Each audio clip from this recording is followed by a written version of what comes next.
Good evening, everybody, and welcome to another wonderful episode of Culture in Maine, your weekly adventure into the York art scene.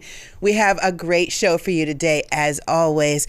We have Quiet Storm, an original York boy who is here to present some incredible spoken word for you. And then the whole opposite end of the spectrum, we have the ethereally beautiful and poignant poetry of Sara Newcomer. And then on top of that, we have some seriously exciting and unusual music. Have you ever learned the inner workings of a sitar? Well, John Protopopas, a world-class traveling, yoga instructing, inspirational man, is also an expert player who learned in India, and he's here to share all of that with us. We're also going to be taking a quick visit with the river keeper, Michael Helfrich himself, to the boat parade, which occurs every summer here as part of Yorkfest. So it's going to be a whole adventure all over the county. Sit back, relax, and enjoy the ride.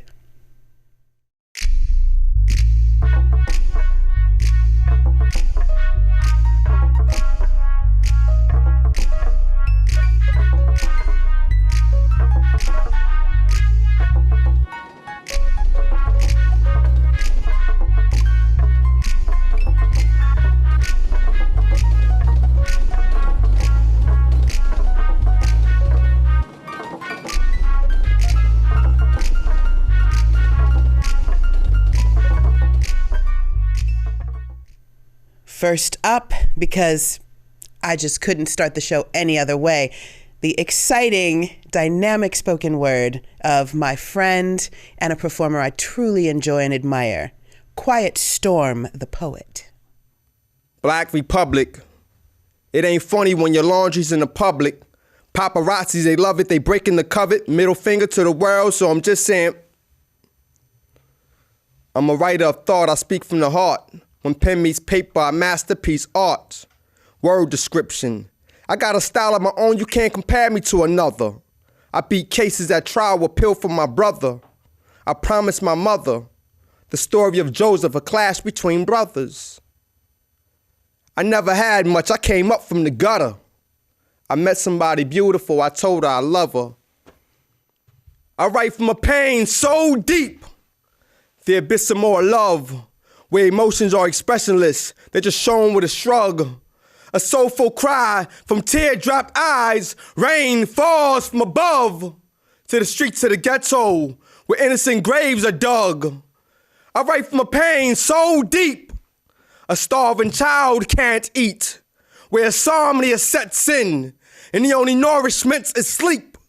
When you're down on your knees praying, Lord, help! And the only reply you get is, have more faith in yourself. I write from a pain so deep, reality sets in. And dreams, well, dreams, they take a back seat. Where thoughts become words, but it's foreign language I speak. The honeymoon is over. Time to take the bitter with the sweet. I write from a pain so deep. This is a class you can't teach, where scholars become students and little children from the podium preach.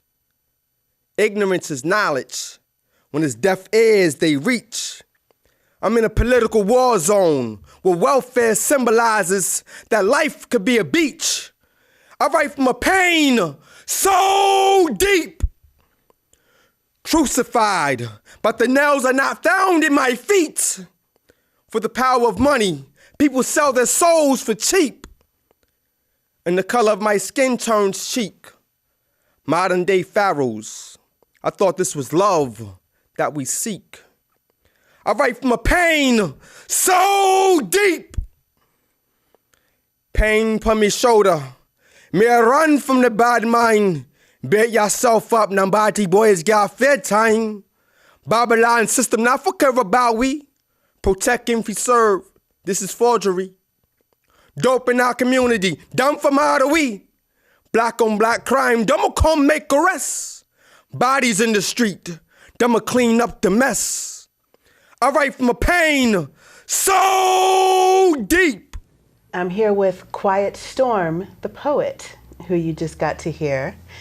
And you are an original York native, York boy, born and bred, yes? I'm original, all right. I am. Yes, I was born in this area. Grew up a little different. Got a chance to experience a lot of things, but yes, I'm. When you say, what do you mean grow up different? Just culture-wise, I guess. I mean, politics. I mean, I was actually raised by my stepfather and my mother, who actually, I mean, growing up, I guess, they just showed me a lot. I mean, introduced me to the world outside of York. Since York is only but like 5 miles long. 5.3 square miles, baby. I think it's like 5.2. We can check that out. It's 5.2 if you don't include the water. Random bit of York trivia. If you include the surface area of the creek, that's what gives us our 5.3. With the Codorus. And the Qantas Lake. All the bodies of water in York City. How many bodies of water do we have in York City?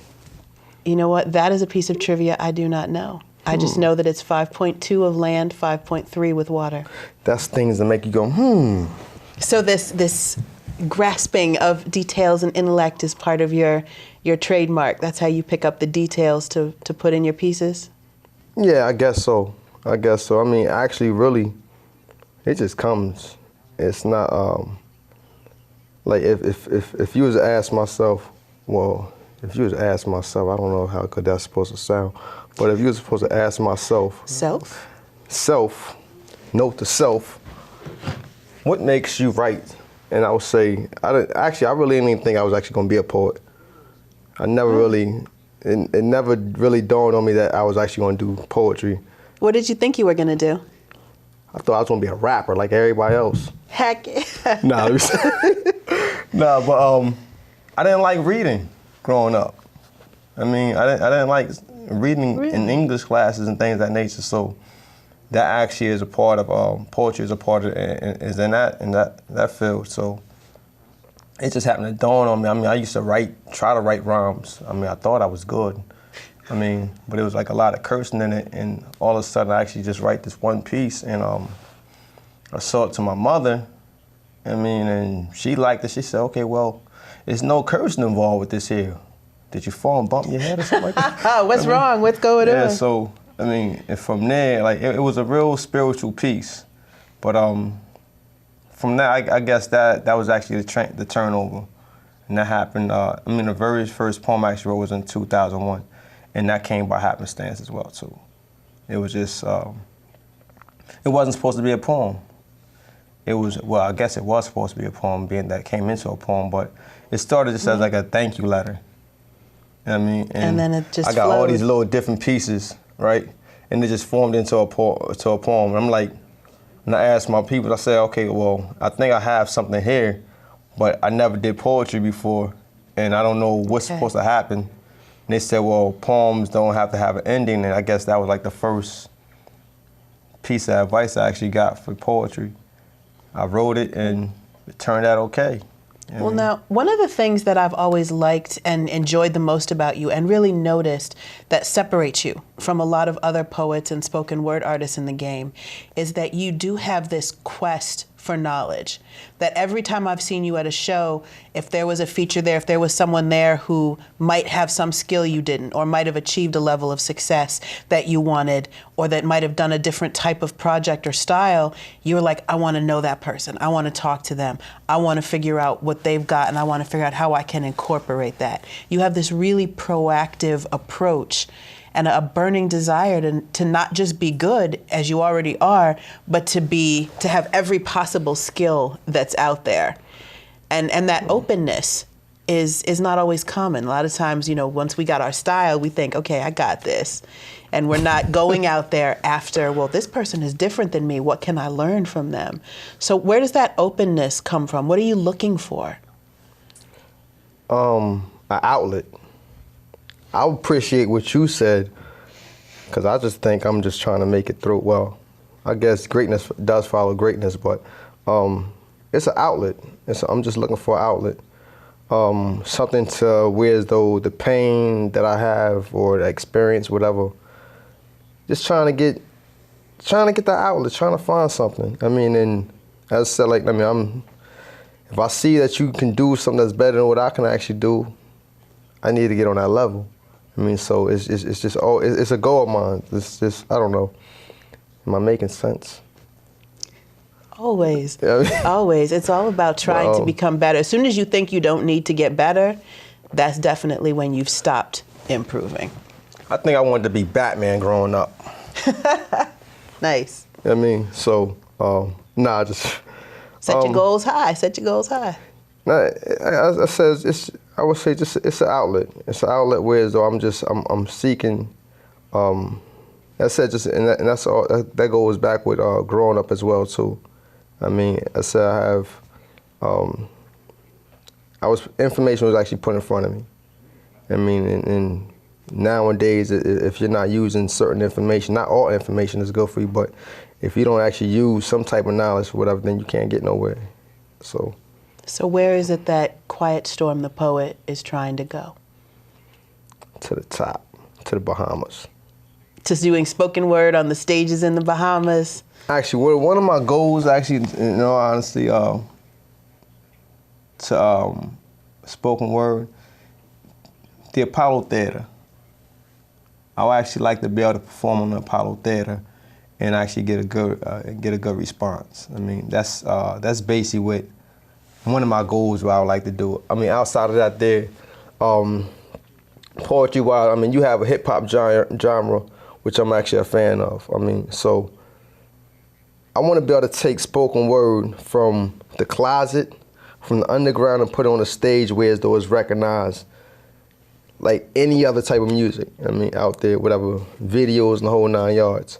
I'm not sitting there saying that spoken word is not recognized now, but it's still held in the closet. They still look at spoken word as being... It's still a niche. It's still this tiny little thing. You want it to be big. The spoken word TV, like MTV. Correct. I mean, have it out there. That's basically that's where I want to see myself in that aspect of it. I mean, at the forefront of the movement. The forefront of it, and just doing something different. I want to be. I was asked a while back. It was a study, whatever. I mean, from one of my bosses on the job. They said, "Okay, what do you want to do, or what do you actually how you want to be remembered?" And I basically said, "I want to be a legend." I mean, they said, "Well, you thought about that?" I said, "Nah, I just really want to be a legend. I want to be able to do something where as though people is always going to be able to remember me of what I did. Not nothing bad, not nothing negative, anything like that there, but I want to be able to stand and do something where as though even growing up and dealing with a lot of adversity and negativity in my life, I want to actually be able to stand, take that, switch it over to something positive and say, okay, look, you can be a winner." You know what I mean? Like my mother said, she never raised a quitter, so I want to be that winner. I want to be able to stand and do something where it's, okay, look, if I can do it, and if I came from this point in my life or this low point in my life, whatever, that means you can get up and do the exact same thing as well too, and just go from there. There you go. So there you have it, a inspirational legend in the making, and a true... Not John Legend, but... and a true success story. Thank you for joining us, Quiet Storm. Who am I? Quiet Storm, the poet. I speak to be life. Live prosperity, enunciate words, paint a picture for mental clarity. Food for thought, a wise man from the bottom rung. I speak from experience, a life of unsung. Strive to be number one, but poetically, I have yet to be gun. With killing in these streets, how could love ever be won? My people, black, white, Puerto Rican, and Asian, we must come together. Learn to live to be one, for we are the same color under the sun. Lyrical, metaphoric, scriptures I deliver, ascended up the firstborn by the Nile River. I'm looking at that man in the mirror to be the voice of reason. America has long committed treason. Slaves from the motherland and his lies they got you believing. Understand that I stand in science. Knowledge is power when ignorance breeds violence. Outside my ghetto doorstep, all I hear is sirens. Another man dead, 100 candles lit, and everyone is crying. Free your mind, let my people go. This is a revolution, let these words touch your soul. Spellbound, here's a ticket to the stars. Give me a life of substance, you can have the fancy cars. I'd rather be a camel going through a needle eye. Live a life of liberty, salute the I and I. Rastafarians, when they greet you, they may use I and I. All praises due, Allah is the most high. In this world, they worship money to give a dead man life. Money over, but I'll kill you for my wife. I said, in this world, they worship money to give a dead man life. Money over, but I'll kill you for my wife. Mother, son, daughter, sister, best friend, and certain family members, it all just depends.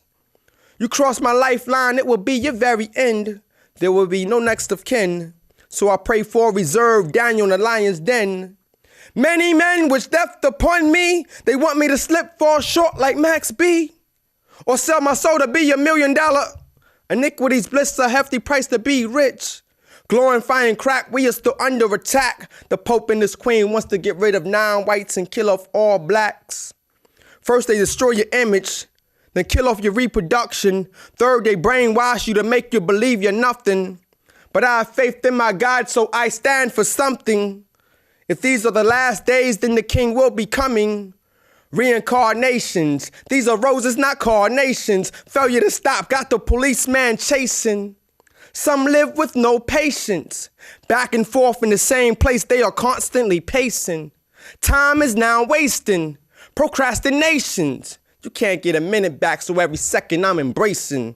Martin Luther's dream, uplifting the black nation. Malcolm X, political controversies, Islamic with the nation. We are all leaders, leaders of one nation. From a speck of dust, we are the blood of God's creation. Spiritual beings offering supplications. But the New World Orders want you to change the station. How can society be secret when we know about Freemasons? No college degree, but I mastered public relations. Spoken word communications. Quiet storm poetry, this is history in the making. Hip-hop was celibate till they gave it fornications. Now picture me in poetry, having relations, musical congregations, overcome obstacles, positive think your situation. Reclaim your sovereignty, do you need a demonstration? They say your driver's is privilege, so your license is probation.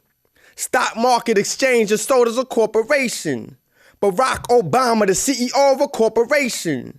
I'm taking the world by storm, smash radio, heavy rotation. If this stage is a pussy, then there's no need for masturbation.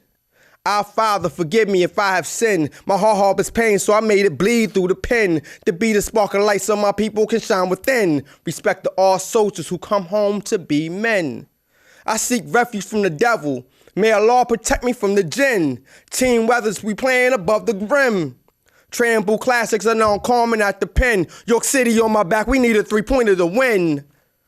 Nasheed in the post, clear on the sideline like, coach, put me in. They want me to sink, but I'm the fisher of fishermen. In the world of sharks, you should see the way I swim. Quiet storm, the poet, Black Jesus, come again. He want to talk about that gunplay. But he don't really want that gunplay. Because when them guns come out, best believe it's not for play. He wanted to sound good. Thought this was a TV show. Channel 8 News. I'ma take you where them TVs don't go. Crack being sold in the streets. Hustlers pissing in the corner. The same place where the homeless man sleeps. These little kids are starving. Tell me how they supposed to eat. Mama had to sell the food stamps to pay for the lights and the heat. They just missed the daily bread. And they daddy is a basehead. He can't hold a job, so he rapes his own daughter. Instead of robbing liquor stores, he'd rather rob the innocence of his daughter. But families stick together. She's going to be a victim forever. At least until she turns 18. Or she saves up to get away. She can't stand men. If you touch her, she runs away. Life seems unbearable. You ever think about killing yourself? She's still young in the game. She don't know it's on that top shelf. And here come daddy creeping. But there's something missing from that top shelf.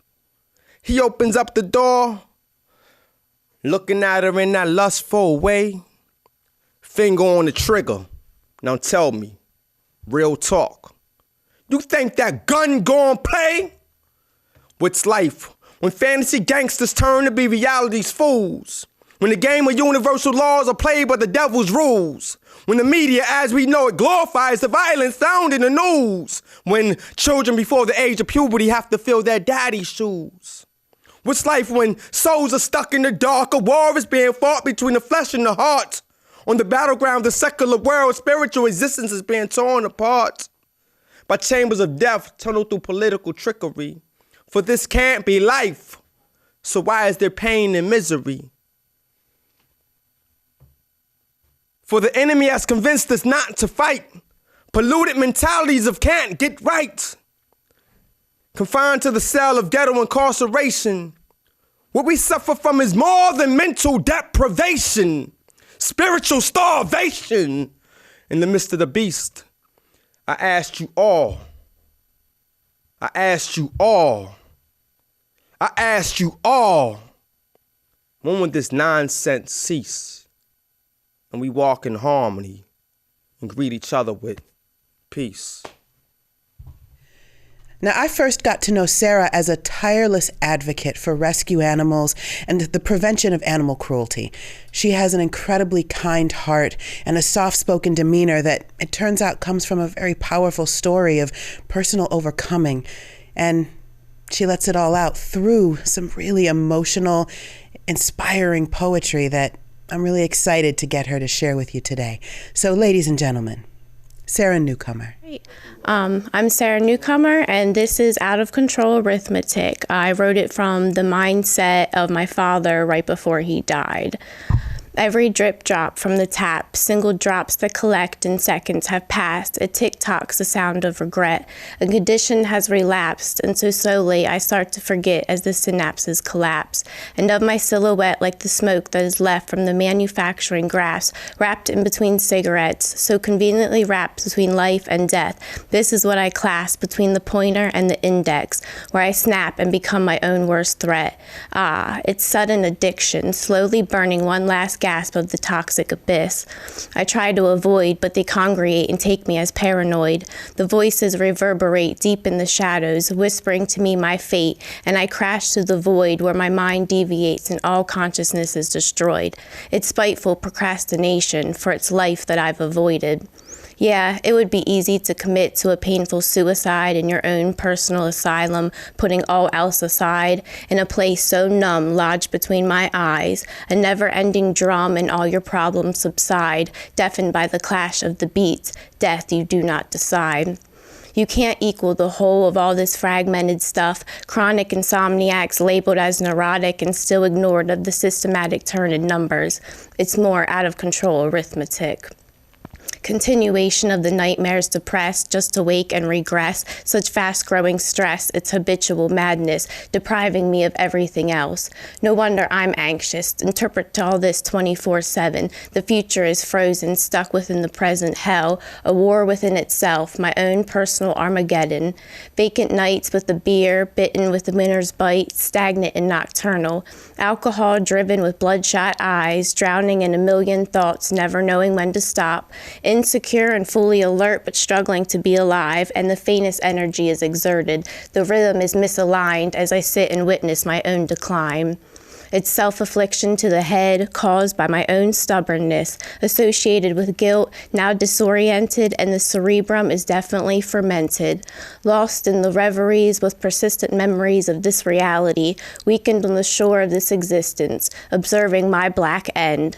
The frailty of bone, swallowed by time with the weight of the stones, to be that delicate and to dream so comfortably numb. The next one's an older piece. It's called The Chaos Within My Mind, and it's pretty self-explanatory, just explains the chaos that's in my mind. My mind is but a vast ocean in perpetual and turbulent motions, atoms within molecules, molecules within droplets, droplets within tumbling waves, never slowing, never stopping, constantly conscious of each infinitesimally small piece, every individual piece accounted for, cataloged, and calculated within the grand equation of understanding. It's much like an obsessive-compulsive archaeologist injected with a gallon of speed and breathing pure crack. It's a wonder it don't convulse and die from the overbearing flood of the tides that consumes its mass. Thoughts, ideas, emotions, passions, and everything left unsaid, moving in a state of flux, forever turning and bubbling like a lottery machine of infinite magnitude, spitting out one single ball at a time, lottery balls popping one at a time, yet in the form of words and phrases, words picked through and torn apart, only be put back together after infinite consideration and calculation, carefully chosen from the chaos, yet still imperfect. The process seems slow, yet is unimaginably fast, and without the burden of a limit to its speed upon the highway and light in which it cruises. Constant uncertainty, bound by nothing. What will pop up next? Nobody knows. Sequences and complexities formed and organized from the foam and the froth of the turbulent wakes found deep within the depths of my mind.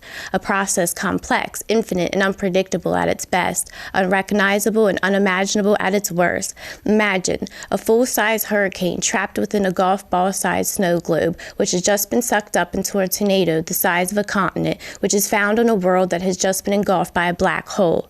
Unimaginable because it surpasses the chaos of even that by a factor of infinity, and that is a feeble glimpse at the raging seas of my mind at its worst. Even in its clearest state, it is awash with never-ending broken thoughts, mixing and swirling behind my eyes, the windows to my soul. A universe trapped within infinity, within a simple dark pupil. Infinity within infinity, life within life, death within death, chaos within chaos, everything within nothing and nothing within everything. Lost upon the raging seas of my mind, lost in the storm, just lost.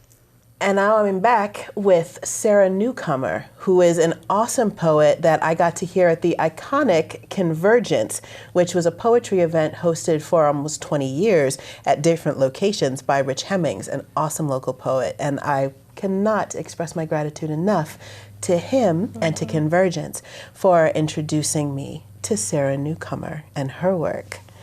Now, when your last book, which we actually have some images of your books, and the book that I saw you release at Convergence was a very emotional and very powerful collection of poetry. Heart and soul. Yes, and that was not Wildflowers. That was actually Negotiations of My Heartbeats. Yeah. And Negotiations of My Heartbeats.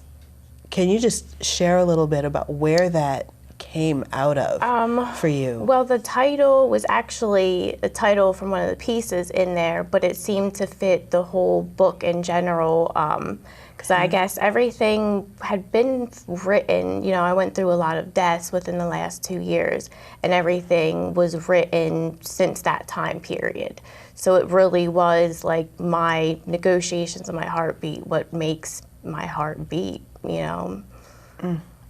And so, it was not just your boyfriend that you'd been with for years, but it was your father as well. Yeah, yes? In that same time. I can always think of it in a time frame. My uncle I very was close to went.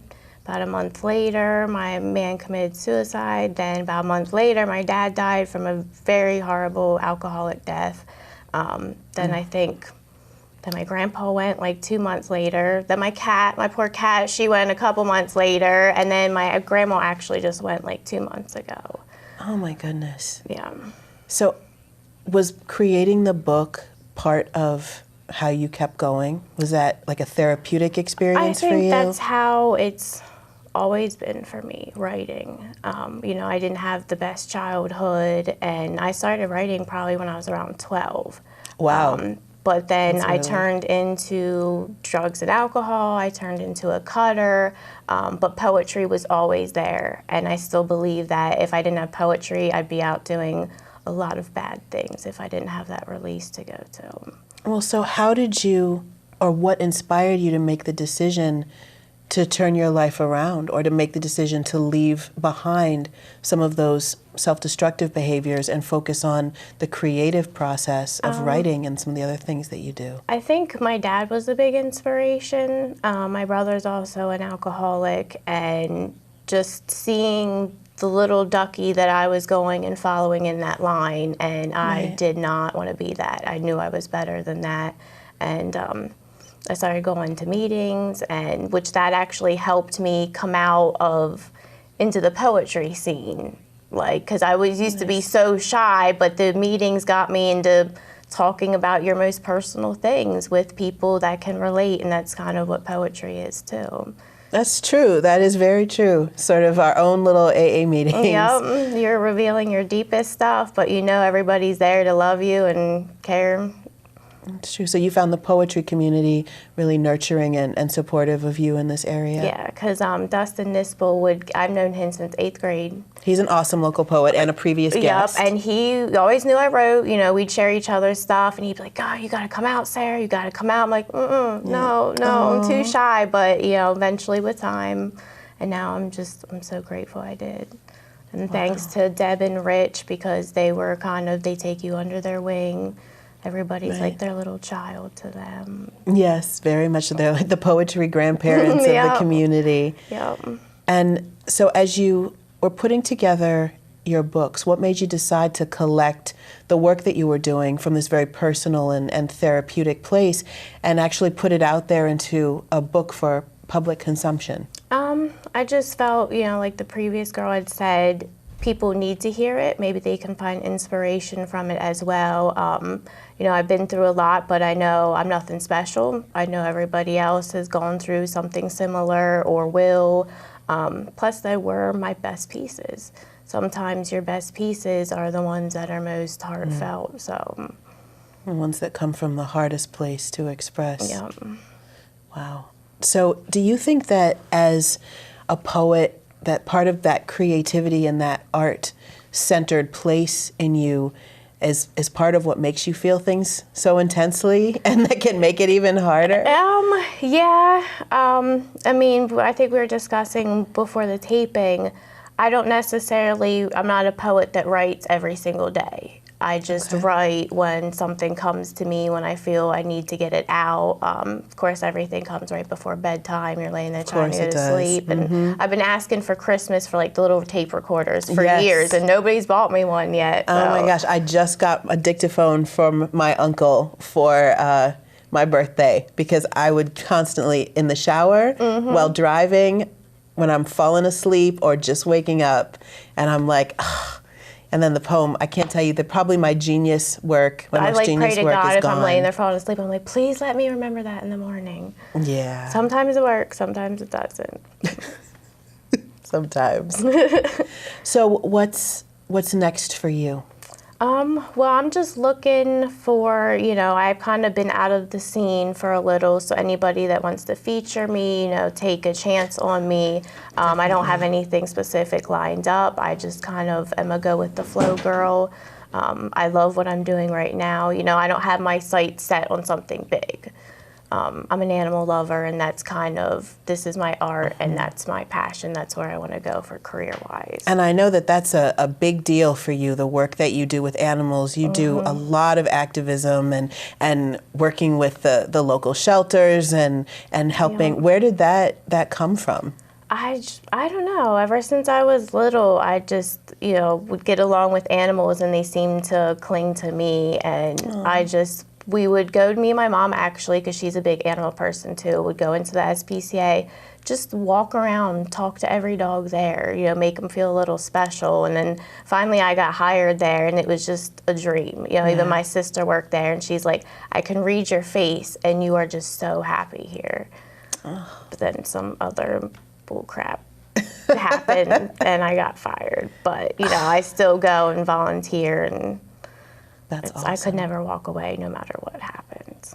So it's your passions. You can't just walk away from your passions. So that's true. You can't, no matter how hard they may be. Passions can be a hard taskmaster. No matter how many dirty looks I get when I go in there, I still go in there. It's for the animals. It's not about the other people. That's tough to be able to put that aside. Yeah. And say, I'm here for the little animal. Fish too. So, but passions overrule.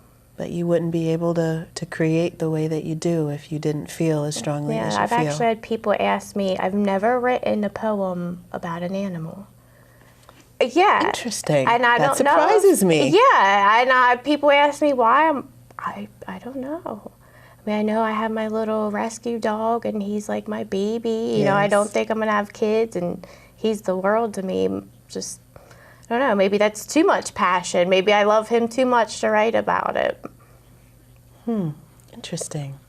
Now, you do have both of your books currently in print and available for sale, where can people go to get a copy and experience more of the work of Sara Newcomer? Usually I bring the copies with me whenever I go out to an open mic, an event around town, which you can always find on your Facebook, my Facebook, Absolutely. where they'll be. So. Absolutely. So make sure that you come out to one of our many awesome local poetry events, and make sure that you find Sara on Facebook so that you can experience more of her poetry, her heartfelt activism, and the beautiful sharing that she does on a daily basis. Thank you. Thank you so much for coming, Sara. It's a pleasure. The next one is called Hardly, and the guy I was with for 4 years committed suicide, and I actually wrote the poem before he did it, and it's kind of almost a foreshadowing, you know, it fits the moment more now than when I had wrote it. So this is Hardly. I hardly noticed you at first, and then we started to spend some time together, and suddenly you were everywhere, in my mind, in my heart, in my sleep. I turned, and it started, so slowly at first beat. Tired, turned down eyes, locked, and you warmed me inside like never before.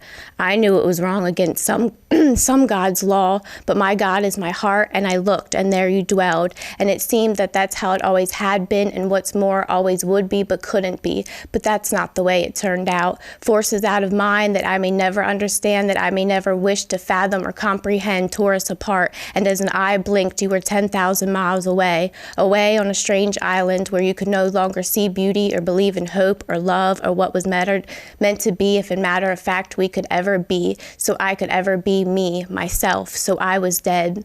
Soul-shrunken afternoons and months had passed, and I thought I had it all together, but I really had lost it all. You never let me in to forgive what had gone, and then maybe about 20 days later you appeared, and just for a moment or two I breathed again one last vast gulp of you.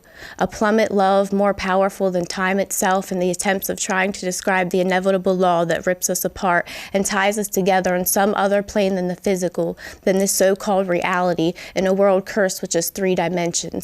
So there is no you and me, but perhaps, just perhaps, somewhere in the distant verse there is a fountain where you hold me and we swim together in infinity that is forever, where time no longer exists, only me and you and not the yesterdays that weren't ever there. The next is called America the Power Whore, and again, I don't think it really needs much explanation. Whoring the ideas of political antagonism in a mountain guerrilla warfare of hatred, American government lovingly fondle their dicks in the name of patriotism at the thought of using economic weapons and their power of intimidation, excited to display their hostility, using nuclear teeth to reveal strange interpretations of peacekeeping with offers of unquestionably selfish conditional handouts to civilian war victims in the name of comforting to their conscience, while at home sending out brute policemen to enthusiastically beat demonstrators in the daylight on the streets as they protest against the powers who ferociously suck on the dignity of their own militant, underpaid industrial workers as slaves to their plantations who, in the process of dying, are strategically chain-smoking their lives away. And that's my 4 poems to share today. Thank you. Now, you absolutely enjoyed, from all your cards, letters, and emails, the insanely talented, beautiful, and just all-around fabulous Helena Lolita, our loop station violinist from a couple weeks ago. Turns out her family, well, let's just say the girl comes by it honestly. John Protopopas is not only a York College professor and an accomplished world traveler, he's also Helena's dad. And since we love getting families here on Culture in Maine, there was no way I could not have him come on. I'd never gotten to hear the inner workings of a sitar before, but the music is unbelievably beautiful and thoroughly transporting. So I'm going to let John take you on a journey all the way over to India and bring you right back to York, Pennsylvania. And we have a special treat for you at the end. We managed to get some footage of the boat parade, which is an awesome annual tradition that happens every summer here, all along the Codorus. And the riverkeeper, who is responsible for keeping the Codorus clean and exciting and in the public eye, he's also one of our own city council members and a past Culture in Maine guest, Michael Helfrich. He joins us to talk a little bit about what's going on with the boat parade, but you'll see it with some of John's fabulous music, so Thank you to Jay, our fearless editor, for making that magic happen. And thank you for being with us on Culture in Maine. Ladies and gentlemen, the wonderful John Protopopas. I'd like to share with you an interesting musical journey. I grew up in South Africa during the apartheid, which had a very profound, deep effect on me growing up in that environment. Of course, the first 15 years of your life when you grow up, you usually don't ask many questions. You usually accept everything the way that it is and think that everything is perfectly normal. But in the case of growing up in South Africa, it is such a physically beautiful place, and African culture is so rich. However, growing up during the apartheid, we were not having that much exposure in a way to African music and to deep African culture, because everything was so segregated. Schools were segregated, parks were segregated, transport was segregated. Our minds were segregated because we had been indoctrinated. So around about 14, 15 years old, some little cracks started to appear in the wall, and the reality of what was going on started to become very obvious to me. And one of those experiences was actually walking in the countryside one day and coming across some woman that was singing. It was a Sunday, I remember very, very clearly. And I was walking around the hills where my mother lived, and I came across these women that was singing. It was their Sunday service, of course, because they didn't have a physical building for their church. It was out in the open. If you're familiar with the Zionist churches in South Africa, music plays a very big role in their worship. So there I was, this little white kid walking around the hills there, and I came upon these women singing, and I was so transformed by this music. And I was also deeply aware of what a difficult life these people had. The challenges of living under the apartheid. Yet their music was so uplifting and touched me so deeply. I think it shook something inside of me as to really what the power of music is. Of course, I've been listening to Jimi Hendrix and the Rolling Stones and was touched by rock and roll music, but this was something otherworldly. The percussion instrument I have in front of me are called the tabla. They're the main percussion instrument used in North India. And when one is studying Indian dance or Indian percussion, very similar to Middle Eastern and actually learning African drumming, before you actually play the rhythm, you learn the syllables or the poetry for the rhythm. So there's a language for the tabla, and each syllable is a different position and a different sound on the drum.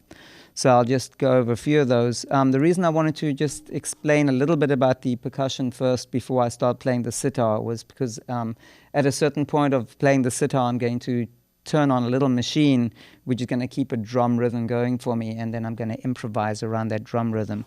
Unlike Western music, which is predominantly, a lot of our popular music in straight 4/4 timing, a lot of Middle Eastern and Indian rhythms are in cycles of 16s or 12s or cycles of 7s or 10s. And in Middle Eastern music, very often they use a 9. So here's some of the syllables that we use.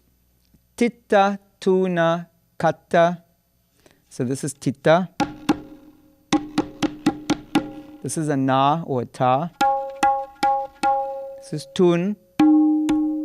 So combining those, titta, tun, na. Na, na, na, titta, titta, tu, na. Left hand is ka.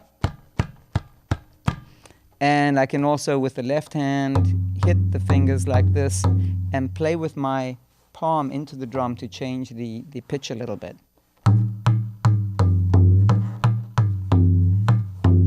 So I'm going to recite a little poem for you, and then I'll play it for you. Dage tita gina tita dati daga tina kina. Dage tita. So na and ga together becomes da. So this dage tita gina tita.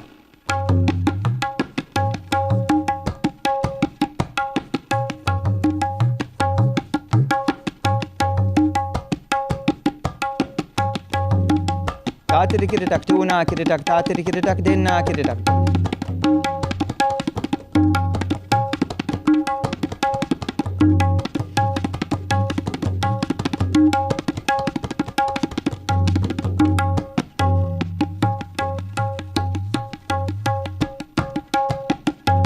a 16-beat cycle called Tin Pao.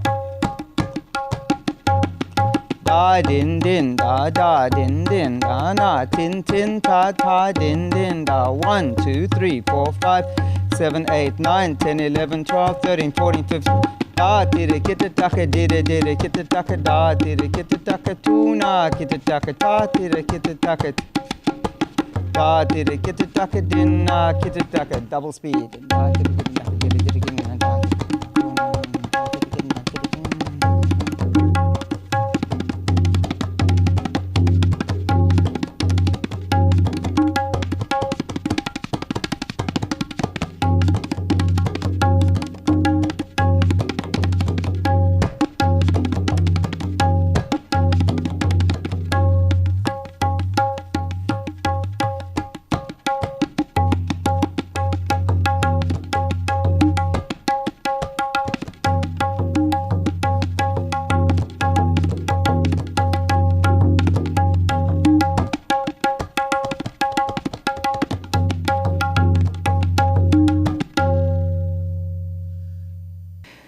there's something that happens to you in the process of playing music, of creating music, that you can't really put words to.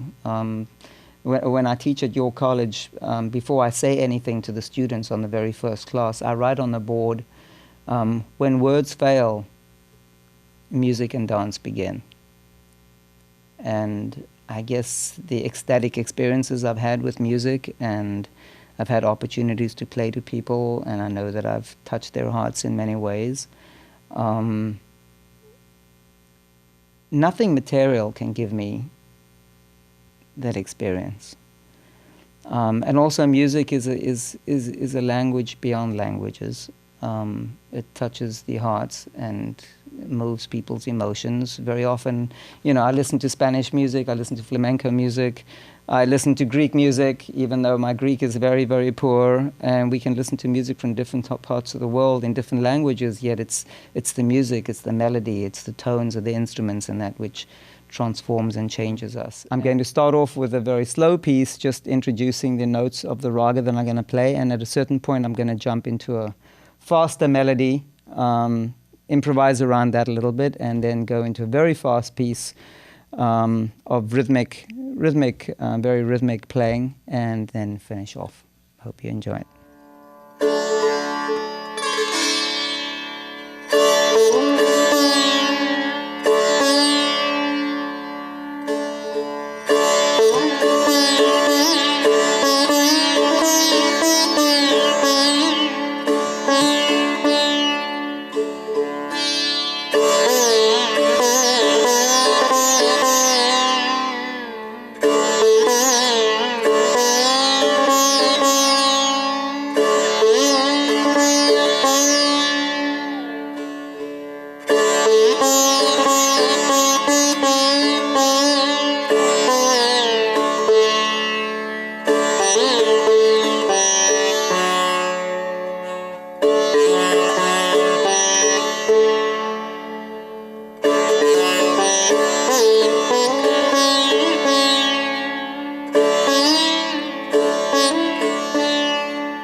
folks that want to come out and enjoy it also.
As always, I am so excited and grateful that you were here with us on the corner of Culture in Maine.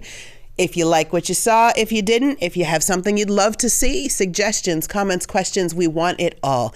Email us at cultureinmaine@gmail.com. Find us on Facebook at facebook.com/cultureinmaine. Make sure you click like and invite your friends to click like too.